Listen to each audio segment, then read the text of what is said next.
Hi అమ్మా చెప్పవా ఛానల్కు స్వాగతం. విజ్ఞానం వినోదం కోసం, సరదా సంగతుల కోసం, స్ఫూర్తినిచ్చే కథనాల కోసం ఈ ఛానల్కు సబ్స్క్రైబ్ చేసుకోండి.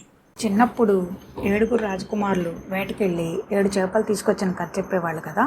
ఆ కథను ఒకసారి చూద్దాం. ఒక రాజుగారికి 7 కొడుకులు ఉండేవారు. వారు 7 వేటకు వెళ్ళి 7 చేపలు తీసుకొచ్చారు. వాటిని ఎండలో పెట్టారు. అయితే వాటిలో 6 చేపలు ఎండాయి, 7వ చేప ఎండలేదు.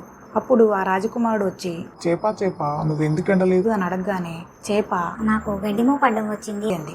గడ్డిమోపు నువ్వు ఎందుకు అడ్డం వచ్చావు అంటే నన్ను ఆవు మేయలేదు అంది. ఆవు నువ్వు గడ్డిమోపుని ఎందుకు మేయలేదు అంటే నాకు పాలేరు గడ్డి వేయలేదు అంది. పాలేరు నువ్వు ఎందుకు ఆవుకు మేత పెట్టలేదు అంటే నాకు అవ్వ అన్నం పెట్టలేదు అన్నాడు. అవ్వ నువ్వెందుకు పాలేరుకు అన్నం పెట్టలేదు అంటే మా పిల్ల ఏడ్చింది అంది. పిల్ల నువ్వెందుకు ఏడ్చావు అంటే నన్ను చీమ కుట్టింది అంది. చీమ నువ్వెందుకు కుట్టావు అంటే నా పుట్టలో వేలు పెడితే కుట్టనా అంది. ఈ కథను చిన్నప్పుడు పిల్లలకు ఆసక్తికరంగా చెప్తూ వారిని నవ్విస్తూ వివిధ సంఘటనలకు ఉన్న సంబంధాన్ని వారికి చెప్పడానికి ప్రయత్నించేవారు కదా. ఈ కథ నుండి నేర్చుకోగలిగిన కొన్ని విషయాలను ఇప్పుడు చూద్దాం. మొదటగా 7 చేపలను ఎండలో పెట్టినప్పుడు 6 చేపలు ఎండాయి, 7వ చేప మాత్రమే ఎండలేదు. అంటే 6 చేపలకు లేనటువంటి ఆటంకం ఏదో 7వ చేపకు మాత్రమే వచ్చింది. ఇక్కడ చేపలన్నీ ఒకేసారి ఎండలో పెట్టినప్పటికీ ఒకటి మాత్రమే ఎండకుండా, అంటే దాని నుండి ఆశించింది రాకుండా మిగిలిన వాటికి వేరుగా ఉండిపోయింది. ఒక రకంగా చూస్తే తన తోటివన్నీ ఫలవంతంగా కనిపిస్తుంటే దానికి కారణం ఏదైనప్పటికీ 7వ చేప మాత్రం ఫలం లేకుండా మిగిలిపోయింది, అంటే ఫలరహితంగా మిగిలిపోయింది. దీనిని వేరే దృక్పథంలో చూస్తే ఒక కంపెనీలో ఒకే రకమైన వాతావరణంలో ఒకే రకమైన వనరులు ఇచ్చినప్పటికీ పనిచేసే ఉద్యోగులందరి నుండి ఒకే విధమైన ఉత్పాదకత ఉండదు, అంటే ఒకే విధమైన రిజల్ట్ రాని వారిని పనికిరాని వారిగా భావించటం ఎక్కువ సందర్భాల్లో జరుగుతుంది. అయితే దాని వెనుక ఒక్కోసారి సరైన కారణమే ఉండవచ్చు. దాన్ని అన్వేషించి సరిచేయడానికి ప్రయత్నించాలి, కానీ వారిని నిరుత్సాహపరచకూడదు. ఇంకో విషయం చూద్దాం.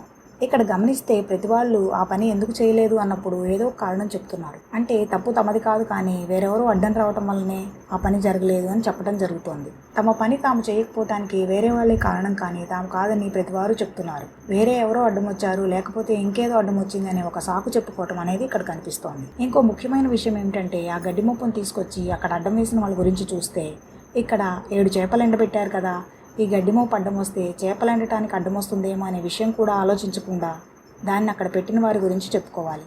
చేపలను ఎండబెట్టడానికి ముందే గడ్డిమోపు అక్కడ ఉంటే ఎండబెట్టబోయే ముందే రాజకుమారుడు అరే ఇక్కడ గడ్డిమోపు ఉంది కదా, చేప ఎండుతుందా లేదా అని చూసుకుని ఉండాలి.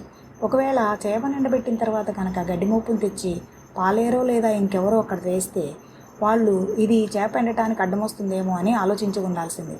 కానీ ఇక్కడ అలా ఏమీ జరగలేదు. ఇక పాలేరు తనకి అవ్వ అన్నం పెట్టకపోవటం వలన ఆవుకు మేత వేయలేదని చెప్పాడు కదా.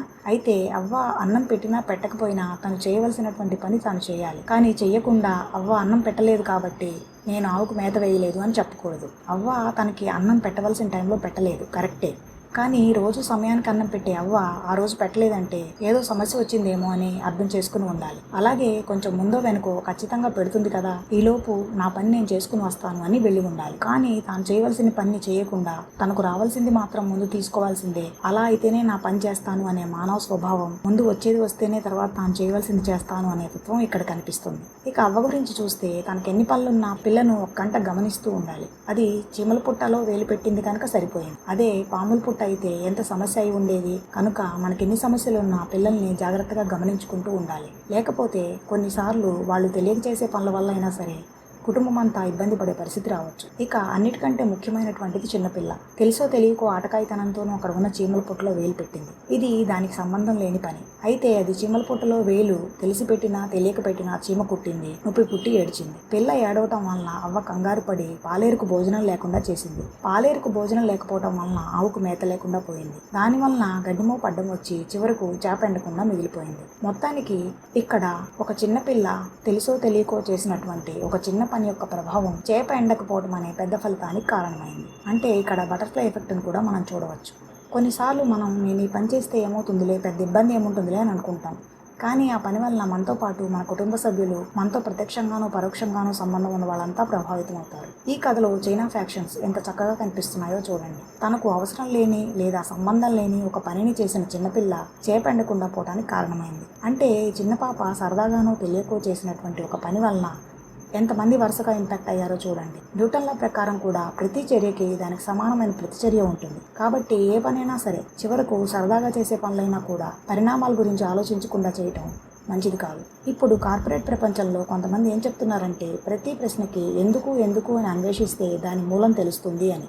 అంటే ఏదైనా ఒక సమస్యకి జవాబు రాకపోతే ఎందుకు జరిగింది అని దాని బ్యాక్ చైన్గా వెనక్కి వెళ్తూ ఉంటే దాని మూలాన్ని తెలుసుకోవచ్చు అని ఇప్పుడు చెప్తున్నారు. మన పెద్దవాళ్ళు చూడండి, ఇంత చిన్న కథలో ఎంత భావాన్ని ఆ రోజుల్లోనే ఎంత అర్థవంతంగా చెప్పారో విన్నారు కదా. ఈ కంటెంట్ మీకు నచ్చినట్లయితే లైక్ చేయండి, షేర్ చేయండి. విజ్ఞానం వినోదం కోసం, సరదా సంగతుల కోసం, స్ఫూర్తినిచ్చే కథనాల కోసం ఈ ఛానల్కు సబ్స్క్రైబ్ చేసుకోండి. నోటిఫికేషన్ల కోసం బెల్ ఐకాన్ క్లిక్ చేయండి. మరో మంచి కథనంతో మళ్ళీ మీ ముందుకు వస్తాను. అంతవరకు సెలవు.